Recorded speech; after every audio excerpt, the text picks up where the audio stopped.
कोई तुम्हारी निंदा करे ना, मेरे पागल परेशान मत हुआ करो, एक दीपक जला करके धन्यवाद दिया करो।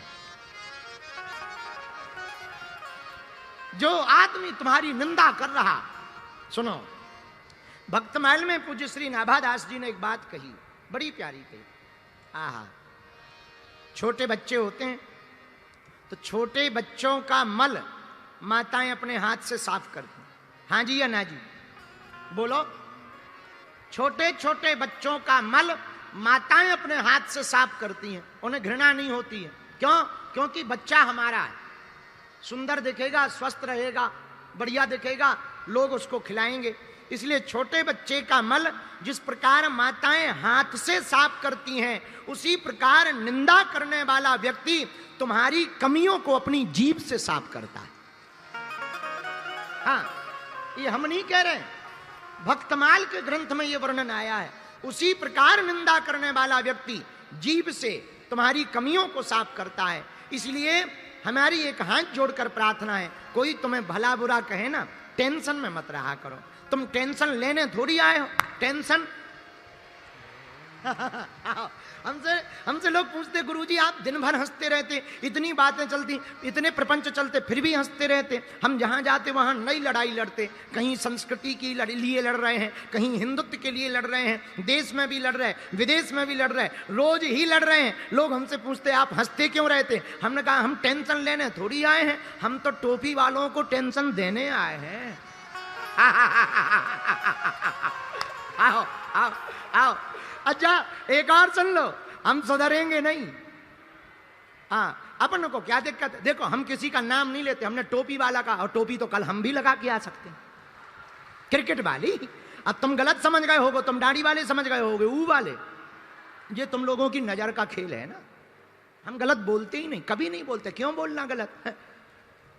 तो हम प्रार्थना आपको करें, कोई निंदा करे तो आप प्रत्युत्तर मत दो, आप टेंशन मत लो। हनुमान जी से सीखो, न जाने क्या क्या रावण ने कहा, लंका में लोगों ने क्या क्या कहा, पर धन्य है हनुमान जी। अरे हनुमान जी को तो बीच यात्रा में कहा रुक जाओ, ठहर जाओ, आराम कर लो, पर हनुमान जी से सीखो।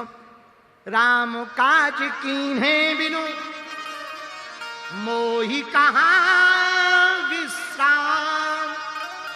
जब तक राम काज नहीं हो जाएगा तब तक हम विश्राम नहीं करेंगे। तो धन्य है सुंदरकांड। सुंदरकांड इसलिए सुंदर है क्योंकि यहां बड़ों की बात छोटे सुनते हैं। जहां बड़ों की बात की आज्ञा छोटे माने, वहां सुंदरकांड सिद्ध होता है, और जहां छोटे आज्ञा अपने बड़ों को दें, वहां लंका कांड सिद्ध होता है।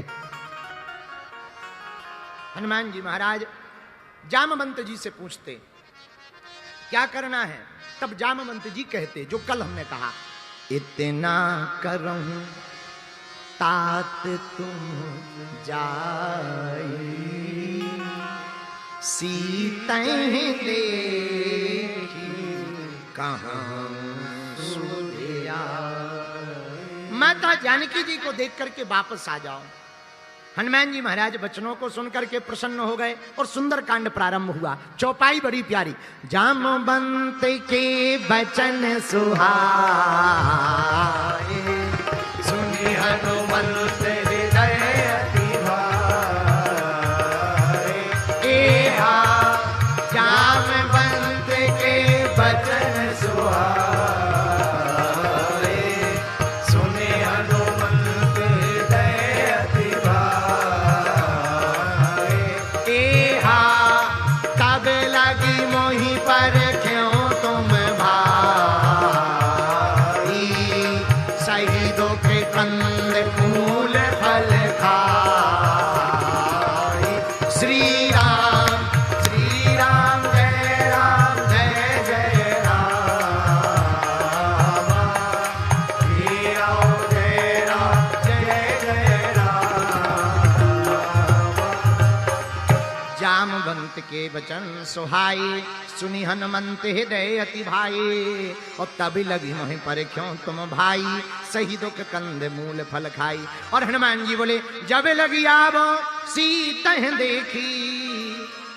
सुनो, हम लंका जा रहे हैं, आप लोग यहीं पर बैठ करके फल खाओ, तो जामवंत जी के वचनों को सुनकर हनुमान जी लंका जा रहे और कहे क्या रहे, आप लोग यहीं बैठो, फल खाओ।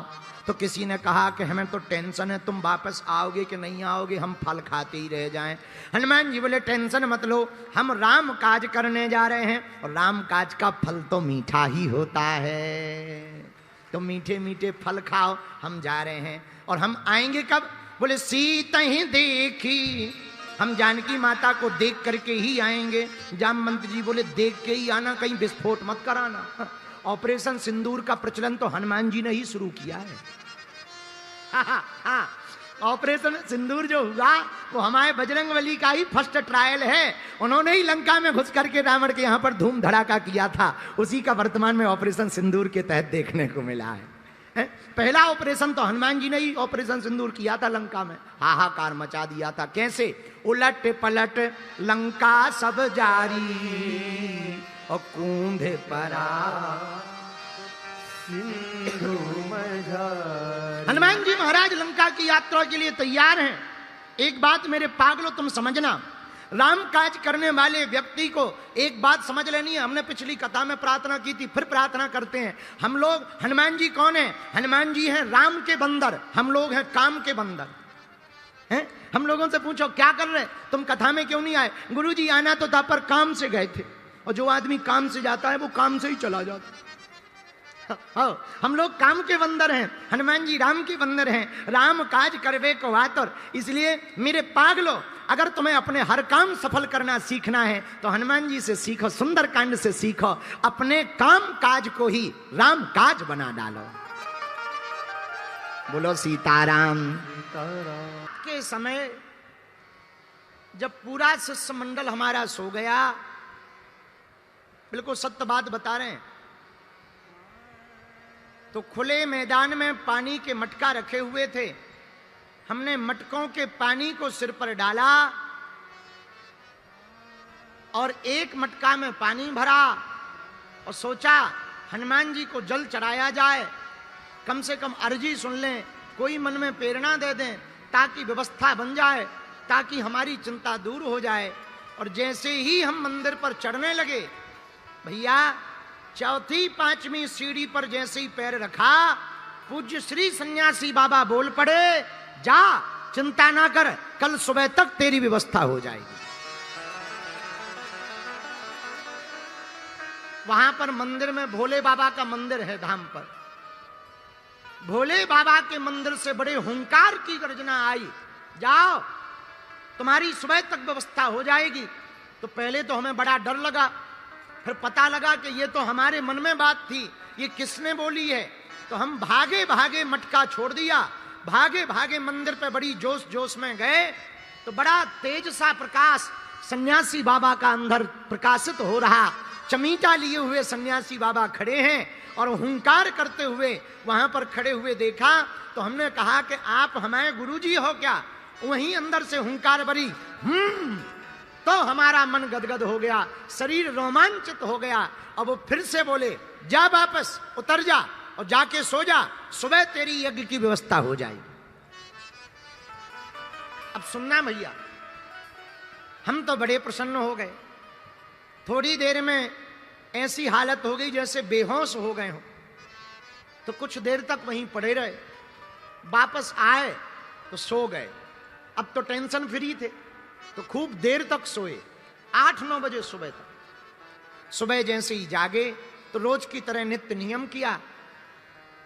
जहां बागेश्वर धाम आप मंदिर जाओगे तो दरवाजे के पास में एक पीपल का पेड़ है, तो हम पीपल के पेड़ के नीचे वहां सोफा डाल के बैठते थे। तो सोफा पे जाके बैठ गए। अब टेंशन तो दूर हो ही गई, गुरुजी ने कह दिया, पर ये नई मन में टेंशन आ गई कि आएगा कैसे। उस समय में बहुत ज्यादा भीड़ होती नहीं थी। आहा, फिर क्या, हमारे पीपल के पेड़ के नीचे बैठते ही आहा हा, एक बोलेरो गाड़ी आई और उसमें एक सज्जन व्हाइट शर्ट पहने हुए, काला पैंट पहने हुए उतरे। सबसे मिल रहे थे, 400-500 लोग बैठे थे, हम भभूति बांट रहे थे। उन्होंने आकर के कहा, महाराज जी आपकी जय हो। हमने कहा भैया कहाँ से आए? बोले गुरुजी झांसी से आए हैं। हम कहा बहुत बढ़िया, भोजन पा लेना। हमें तो सामान्य, अब ऐसा तो कुछ पता नहीं था, तो सीधे साधे आदमी। हमने कहा भैया भोजन पा लेना, यज्ञ के दर्शन कर लो। बोले जी गुरु जी हो गया, हम कुछ सामान लाए हैं। हम कहा क्या लाए हो? बोले कुछ सहयोग लाए हैं। हम कहा वहां कार्यालय में दे दो और रसीद ले लेना। बोले हमें कार्यालय में नहीं देना, आपको ही देना है। एक छोटा सा बैग उन्होंने पकड़ा दिया। हमें लगा कपड़ा होंगे, मिठाई बिठाई होगी। भैया हमने धर लिया। अब वो हमारे ही आंखों के देखते वापस चले गए। जैसे ही एक कमरा बना था, बहुत बड़ा आश्रम तो था नहीं, एक कमरा बना था, तो एक तिवारी जी हमारे पास रहते थे, विजय तिवारी जी। विजय तिवारी जी को हमने वो बैग दिया और जैसे ही खोला तो ऊपर लाल पेन की एक चिट्ठी रखी थी, उस पर पहले नंबर पर बड़े अक्षरों में लिखा था जय सिया राम। और जब बैग खोल करके देखा, पूरे यज्ञ की चुकती हो गई, ब्राह्मणों की दक्षिणा चुक गई और 50,000 रुपया बच गए। हाँ, हम ना उनको जानते, आज तक हमारा परिचय नहीं। मोटरसाइकिल लेके हम गांव के बाहर तक गए, हमको नहीं मिले, हम बड़े चौंक गए। फिर अंदर ही अंदर सन्यासी बाबा की प्रेरणा आई, तू टेंशन ना ले, व्यवस्था हो गई, वापस जा। तब हमें खूब रोना आया कि धन्य है गुरुदेव, हमारे कारण उनको ये रूप बना करके आना पड़ा, हमारी यज्ञ को सफल करवाना पड़ा। पंचकुला के पागलों, हम हाथ जोड़ करके आपसे कहते हैं, तुम हनुमान जी के चरण पकड़ लो, वो तुम्हारी नाक नहीं कटने देंगे। हाँ, वो दिन है कि आज का दिन है। आज तक हनुमान जी की कृपा से भैया हमने फिर लौट के मुड़ के नहीं सोचा। जब हॉस्पिटल के निर्माण की संरचना चल रही थी, भूमि पूजन होना था, हमें सबने डांटा कि बहुत बड़ा संकल्प है, आप कर नहीं पाओगे, आप किसी से मांग पाते नहीं हो।